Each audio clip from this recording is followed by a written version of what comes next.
Hello नमस्कार दोस्तों, budget आ गया है और बजट के अंदर क्या क्या चीज़ें हैं, सारी चीज़ों को इस छोटी सी वीडियो में कवर करने की कोशिश करेंगे। इसके बाद आपको और कोई वीडियो देखने की जरूरत नहीं पड़ेगी। चलिए देखते हैं। केंद्रीय बजट आया है। अभी देखिए, बजट के बारे में एक खास बात ध्यान रखने के लिए है कि जब भी बजट आता है तो वो नेक्स्ट ईयर को लेके आता है कि 25 और 26 के लिए आएगा। वहीं पे जो आर्थिक सर्वेक्षण होता है, हमारा इकोनॉमिक सर्वे होता है, वो अगर आता है तो हमारा वो होगा प्रीवियस ईयर को लेके, जैसे 24 और 25 के लिए होगा। ठीक है, तो एक बात तो ये याद रखने वाली है। अब बजट के विषय में बात करते हैं। बजट होता क्या है? तो बजट सिंपल, जैसे हम कोई भी काम करने से पहले अपने खर्चों की लिस्ट बनाते हैं कि हमारे पास कितना पैसा है, उसको किस किस तरीके से खर्च करेंगे, क्या करेंगे, वही बजट है। इसी तरीके से देश के लिए भी चाहिए होता है। तो बजट में क्या क्या होता है? व्यय होगा, कर होगा, लेन देन होंगे और योजनाओं का ब्लूप्रिंट होगा कि किस योजना में कितना खर्चा आएगा और कौन कौन सी योजनाओं को हमें करना है। इसमें संविधान के अंदर इस टर्म का बजट का कहीं भी उल्लेख नहीं है।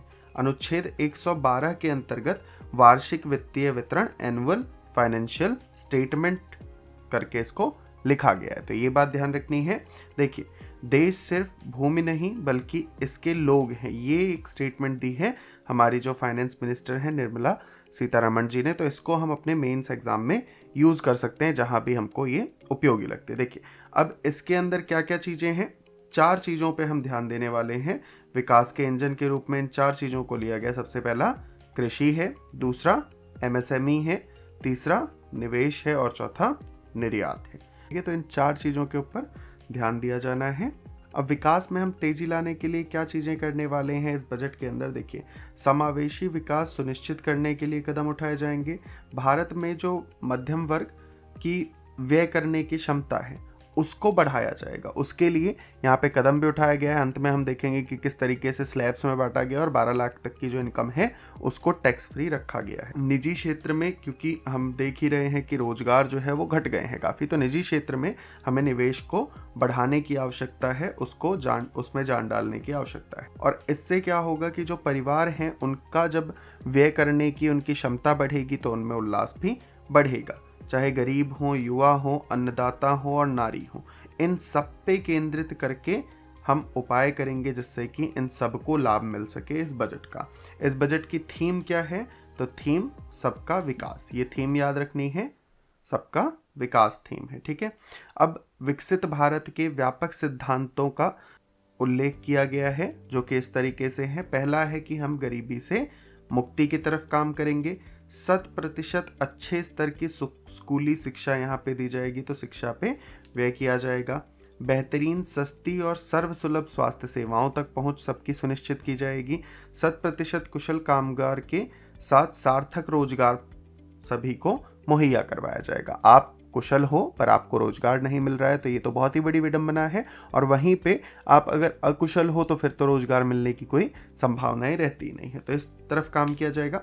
आर्थिक गतिविधियों में 100% महिलाओं को यहाँ पे उनकी भागीदारी को सुनिश्चित, और हमारे देश को food basket of the world बनाने में जिन किसानों का योगदान है उनको हम आगे बढ़ाने के लिए इस बजट के अंतर्गत कदम उठाएंगे। देखिए, अब इसमें अलग अलग चीजें की गई हैं जिससे हम इन लक्ष्यों को प्राप्त करने के लिए आगे बढ़ेंगे। तो सबसे पहला है कृषि विकास को बढ़ावा देना, जिसमें कृषि विकास और ग्रामीण समृद्धि को बढ़ावा देने की कोशिश की जाएगी, क्योंकि भारत एक कृषि प्रधान देश है और उसी के साथ साथ भारत एक गांवों वाला देश है जो गांवों से मिलकर बना है। प्रधानमंत्री धन धान्य कृषि योजना, कृषि जिला विकास कार्यक्रम, ये इसमें लॉन्च किया गया। इसके अंतर्गत क्या होगा कि 100 जिलों को शामिल करते हुए वहां पे 1.7 करोड़ जो किसान हैं उनको मदद मिलेगी इस योजना के अंतर्गत। जो किसान क्रेडिट कार्ड है उसकी जो ऋण है वो बढ़ा दिया गया है।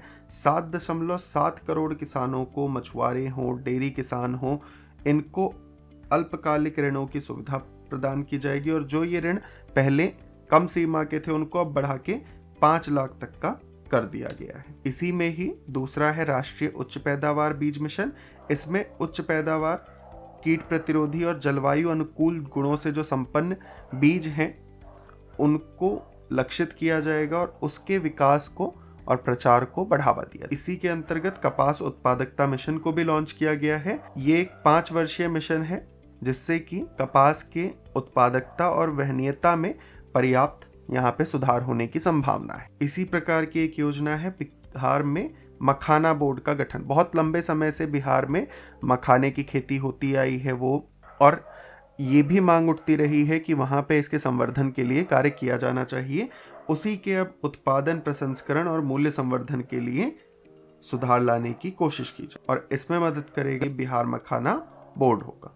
अब जैसा कि हम जानते हैं, भारत में अधिकांश लोग शाकाहारी, और हम शाकाहारी जो लोग नहीं भी हैं वो भी अपने डाइट के अंदर दाल को काफ़ी ज़्यादा उपयोग करते हैं। तो दलहन में आत्मनिर्भर हमें बनने की ज़रूरत है, जिसके अंदर मटर, उड़द, मसूर, इन सब पे विशेष ध्यान देते हुए 6 वर्षीय मिशन को प्रारंभ किया है। जलवायु के अनुकूल बीजों का इसमें विकास किया जाएगा और उनकी वाणिज्यिक उपलब्धता को यहाँ पे सुनिश्चित करेंगे। इसी के साथ साथ इनमें प्रोटीन की मात्रा को बढ़ाने पर भी ध्यान दिया जाएगा। उत्पादकता में वृद्धि की जाएगी, कटाई के बाद भंडारण की सुविधाएं हो, चाहे उनका प्रबंधन हो, और इसी के साथ साथ जो सबसे बड़ी मांग रहती है किसानों की कि इसको लाभकारी कीमत पे वो बेच सके, तो उसका भी यहाँ पे प्रबंधन करने के लिए उस बाबत कदम उठाए जाएंगे। ग्रामीण अर्थव्यवस्था के लिए उत्प्रेरक के रूप में भारतीय डाक का उपयोग किया जाएगा, जिसमें ग्रामीण समुदाय के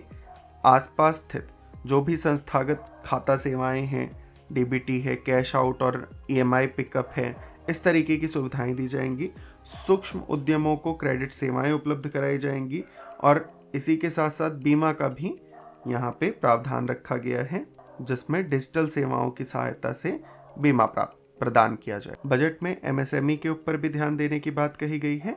तो इसमें एमएसएमई को सहायता और मेक इन इंडिया को आगे बढ़ाने के लिए उसके योगदान को प्रोत्साहित किया जाएगा। सूक्ष्म उद्यमियों के लिए क्रेडिट कार्ड उद्यम पोर्टल पर पंजीकरण वो कर सकते हैं और वहां से 5 लाख रुपए की सीमा के साथ क्रेडिट कार्ड्स वो ले सकते हैं। पहले वर्ष में ऐसे 10 लाख क्रेडिट कार्ड जारी किए जाएंगे। पहली बार के जो भी उद्यमी हैं उनके लिए इसमें अलग से प्रावधान किए गए हैं, जिसमें महिलाओं, अनुसूचित जाति के जो लोग हैं, अनुसूचित जनजातियों के लोग हैं, ऐसे 5 लाख पहली बार के उद्यमियों के लिए नई योजना शुरू की जाएगी ताकि अगले 5 वर्षों के दौरान 22 करोड़ तक के ऋण दिए जा सके। अब इस विनिर्माण मिशन में कुछ चीज़ों पे जोर दिया जाएगा, जिसमें व्यापार करने की सुगमता को सुनिश्चित किया जाएगा। जहां आगे जिन चीज़ों की मांग बढ़ने वाली है, ऐसी नौकरियों के लिए भविष्य हेतु कामगारों को तैयार किया जाए। जैसे कि हम देख ही रहे हैं एआई से रिलेटेड जॉब्स डेवलप होने वाली हैं और आगे जो पूरा जॉब का सिस्टम है वो चेंज हो जाएगा, प्रकार चेंज हो जाएगा। तो उसके लिए अभी से कामगारों को तैयार किया जा सके ताकि वो फ्यूचर में इन उद्यमों में अपना रोजगार पा सके। इसी के साथ साथ फुटवेयर और लेदर क्षेत्र के लिए फोकस प्रोडक्ट स्कीम लॉन्च की गई है। इस स्कीम की आशा है कि स्कीम में 22 लाख व्यक्तियों को रोजगार मिलेगा, 4 लाख करोड़ का टर्नओवर और 1.1 लाख करोड़ के निर्यात यहाँ से हम कर पाएंगे। जैसा कि हम जानते हैं, हमारा पड़ोसी देश जो कि एक छोटा सा देश है बांग्लादेश, वो फुटवेयर में और कपड़ों की इंडस्ट्री में लीड करता है और दुनिया भर में अपने उत्पादों को निर्यात करता है। तो ऐसा ही कुछ करने की कोशिश भारत भी कर। इसी प्रकार से एक और इंडस्ट्री है खिलौना क्षेत्र, खिलौना इंडस्ट्री। उसमें भी मेड इन इंडिया ब्रांड का प्रतिनिधित्व करने के लिए अलग अलग चीज़ों को किया जाएगा। खाद्य प्रसंस्करण के लिए भी सहायता प्रदान की जाएगी ताकि जो हमारा कच्चा माल है, खाद्य पदार्थ है, उसको प्रसंस्कृत करके उसका मूल्यवर्धन किया जा सके, जिसके अंदर बिहार में एक राष्ट्रीय खाद्य प्रौद्योगिकी संस्थान की स्थापना की जाएगी और किसानों की आय में वृद्धि के लिए भी इसमें फायदा मिलेगा। कौशल प्रशिक्षण उनको मिलेगा तो वो और ज़्यादा रोजगारों का सृजन कर। इसी के साथ लोगों, अर्थव्यवस्था और नवाचार में निवेश किया जाएगा, जिसके तहत सक्षम आंगनवाड़ी और पोषण 2.0 योजना लाई गई है। आईआईटी में क्षमता का विस्तार किया जाएगा ताकि जो अभी सीट्स हैं वो और बढ़ाई जा सके और अच्छे कुशल जो हमको इंजीनियर्स हैं वो आईआईटी से मिले। कौशल प्रशिक्षण के लिए 5 राष्ट्रीय उत्कृष्ट केंद्र स्थापित किए जाएंगे, जिनमें वैश्विक विशेषज्ञता और साझेदारियां होंगी। अटल टिंकरिंग प्रयोगशालाएं अगले 5 वर्षों में सरकारी स्कूलों में 50,000 प्रयोगशालाएं स्थापित। इसी के साथ साथ शिक्षा के लिए कृत्रिम बुद्धिमत्ता और उत्कृष्टता केंद्र, जिसका कुल परिव्यय 2500 करोड़ होगा, ये बनाए जाएंगे। ग्रामीण क्षेत्रों में सभी सरकारी माध्यमिक स्कूल जो हैं, प्राथमिक स्वास्थ्य केंद्र हैं, वहाँ पे ब्रॉडबैंड से कनेक्टिविटी उनको उपलब्ध कराई जाएगी। चिकित्सा शिक्षा का भी विस्तार किया जाएगा। अगले 5 वर्षों में 75,000 सीटें बढ़ाने के लक्ष्य के साथ 10,000 अतिरिक्त सीटें बढ़ाई जाएंगी। पीएम स्वनिधि योजना के अंतर्गत बैंकों से अधिक ऋणों, यूपीआई से जुड़े क्रेडिट कार्ड और क्षमता निर्माण में सहायता और सुधार किया जाए। इसी के साथ साथ ऑनलाइन जो प्लेटफॉर्म वर्कर्स हैं, गिग वर्कर्स हैं, उनका ई पोर्टल पर पंजीकरण होगा, जिससे कि उनको भी पीएम जन आरोग्य योजना के अंतर्गत उनकी देखरेख की। अवसंरचना निर्माण के लिए राज्यों को इसमें ऋण सहायता का भी प्रावधान किया गया, जिसमें 1.5 लाख करोड़ रुपए तक की परिव्यय जो पूंजीगत व्यय होगा उसके लिए राज्यों को 50 साल का बिना ब्याज का ऋण यहाँ पे दिया जाएगा। जल जीवन मिशन के अंतर्गत 100% कवरेज प्राप्त करना, और इसके अंतर्गत अभी जो भी बढ़ा हुआ परिव्यय है, जितना खर्चा पहले होना था उसमें अब जो बढ़ोतरी हुई है उसके साथ 2028 तक इसको बढ़ा दिया गया है। विद्युत क्षेत्र में भी सुधार के लिए कदम उठाया जाएगा, जिसके तहत ऐसे जो भी राज्य होंगे जिनमें वो भीतरी ट्रांसमिशन में वृद्धि करते हैं और वितरण में सुधार करते हैं, ऐसे राज्यों को जीडीपी की 0.5% की अतिरिक्त उधारी लेने के लिए उनको स्वतंत्र किया जाएगा। परिसंपत्ति मौद्रीकरण योजना 2025 से 30, इसको भी इसमें रखा गया है।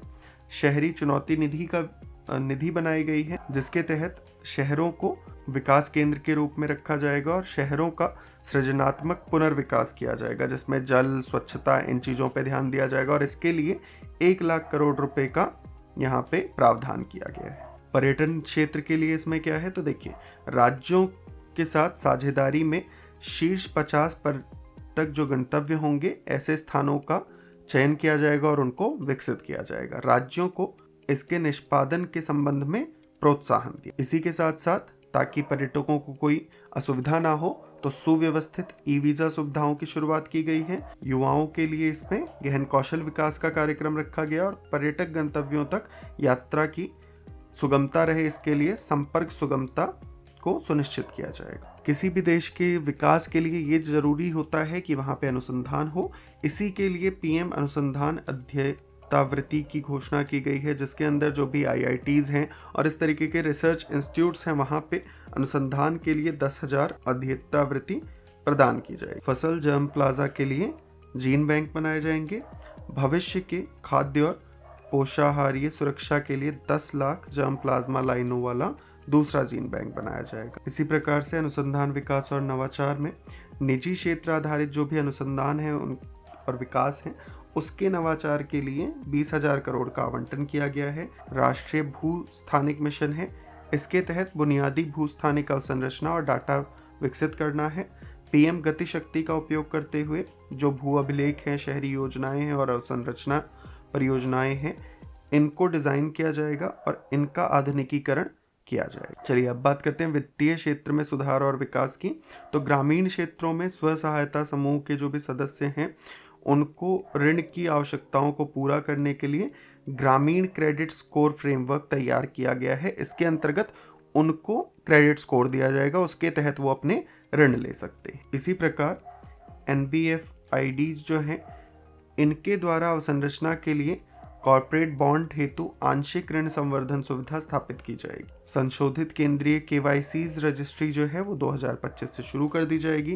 कंपनियों के विलय के शीघ्र अनुमोदन के लिए अपेक्षाओं और प्रक्रियाओं को तर्कसंगत बनाया जाएगा ताकि ये जल्दी से जल्दी हो सके। बीमा क्षेत्र के लिए जो प्रत्यक्ष विदेशी निवेश की सीमा अभी तक 74% थी, उसको बढ़ा के अब पूरा 100% कर दिया गया है, तो ये याद रखने योग्य है। कर सुधार भी किए गए हैं। इसके अंतर्गत प्रत्यक्ष करों में परिवर्तन और नया आयकर विधेयक लाने का प्रस्ताव है। विनियामक सुधार क्या है? इसके अंतर्गत उत्पादकता और रोजगार को बढ़ावा देने के लिए जो सिद्धांत आधारित सरल विनियामक फ्रेमवर्क है उसको अपनाया जाएगा और विनियामक सुधारों के लिए उच्च स्तरीय एक समिति का गठन किया जाएगा जो इसमें मदद करेगी। राज्यों का निवेश अनुकूलन सूचकांक तैयार किया जाएगा। इसके अंतर्गत होगा क्या कि अभी जो वर्तमान में वित्तीय विनियमों और सहायक अनुदेशों के प्रभाव हैं उनका मूल्यांकन किया जाएगा और फिर उसको और किस तरीके से प्रभावी बनाया जा सके, कैसे विकसित किया जा सकता है, उसके लिए एक फ्रेमवर्क को तैयार किया जाएगा। जन विश्वास विधेयक 2.0 इसमें लाया गया है, जिसमें अलग अलग कानूनों जो कि 100 से अधिक प्रावधान हैं उनको गैर आपराधिक घोषित किया जाएगा, ताकि जो छोटे मोटे इस तरीके के मैटर होते थे उसमें किसी को जेल या इस तरीके की सजाएं ना हो। उपचार के क्षेत्र में भी चीज़ों को लाया गया है, जिसमें 36 जीवन रक्षक जो दवाएं हैं, औषधियां हैं, इनको छूट प्राप्त सूची में रखा जाएगा। 6 दवाओं को 5% शुल्क वाली सूची में रखा गया है। 37 दवाएं ऐसी हैं और 13 नए रोग सहायता कार्यक्रमों को छूट प्राप्त सूची में जोड़ा गया है। दुर्लभ रोगों, कैंसर, गंभीर चिरकालिक बीमारियों की दवाइयाँ इसके अंदर शामिल हैं। देखिए, अब जिसका आपने सुबह से आप देख ही रहे होंगे जिन न्यूज़ को, कि 12 लाख की जो आय है उसमें पूरी तरीके से टैक्स से छूट दी गई है, उसमें इनकम टैक्स नहीं लिया जाएगा। तो इसमें क्या है, देखिए अलग अलग स्लैब हैं। 4 से, जैसे अगर आप 0 से 4 लाख के अंतर्गत आते हैं तो यहाँ पे आपको 0 टैक्स देना होगा, बिल्कुल कोई टैक्स नहीं देना है। 4 से 8 लाख के स्लैब में आपको 5%, 8 से 12 लाख के स्लैब में आपको 10% तक टैक्स देना है। पर इसमें एक बात ये है कि ये जो आपका 10% टैक्स है ये सरकार आपको दिखाएगी तो, पर उसमें फिर आपको ये 7% छूट दे सके। तो इस तरीके का इसके अंदर प्रावधान रखा गया। वहीं पे अगर आप 12 से 16 लाख के आय स्लैब में आते हैं तो आपको 15%, 16 से 20 लाख के स्लैब में 20%, 20 से 24 में 25% और उससे ऊपर जितनी भी आपकी आय हो उसका आपको 30% आयकर के रूप में देना हो। ये अलग अलग प्राप्तियां हैं, जहां से प्राप्तियां होती हैं सरकार को, और व्यय कहाँ कहाँ पे हैं वो है। तो राजस्व प्राप्तियां हैं, ये आप देख सकते हो डाटा, और ये पूंजीगत प्राप्तियां। इसी तरीके से प्रभावी पूंजीगत व्यय है और राजस्व व्यय, घाटे की प्रवृत्तियां, और ये डाटा आप पॉज करके इसको देख सकते हैं। ठीक है, प्रमुख मदों पर देखें कि किस किस पे व्यय हुआ है। तो सबसे ज़्यादा जो हमेशा से ही होता है वो रक्षा पे होता है, पहले नंबर पे। इसमें 4,91,732 करोड़ का खर्चा। ग्रामीण विकास के लिए दूसरे नंबर पे रखा गया, जिसमें 2,66,817। गृह मंत्रालय जो भी सारे काम करता है उसके लिए 2,33,211। कृषि और समृद्ध कार्यालय है इसके बाद, फिर शिक्षा है हमारी 5वें नंबर पे। ठीक है, स्वास्थ्य 6ठे पे, शहरी विकास उसके बाद सूचना प्रौद्योगिकी और दूरसंचार, फिर ऊर्जा है, वाणिज्य और उद्योग है, समाज कल्याण है, और अंत में वैज्ञानिक विभाग है। आशा है आपको इस वीडियो से मदद मिली होगी। इसको लाइक करना ना भूलें, चैनल पे नए हैं सब्सक्राइब कर लीजिए इसी तरीके की अन्य वीडियोस के लिए। चलिए मिलते हैं आपसे नेक्स्ट वीडियो में, तब तक के लिए अपना और अपनों का बहुत सारा ध्यान रखिए।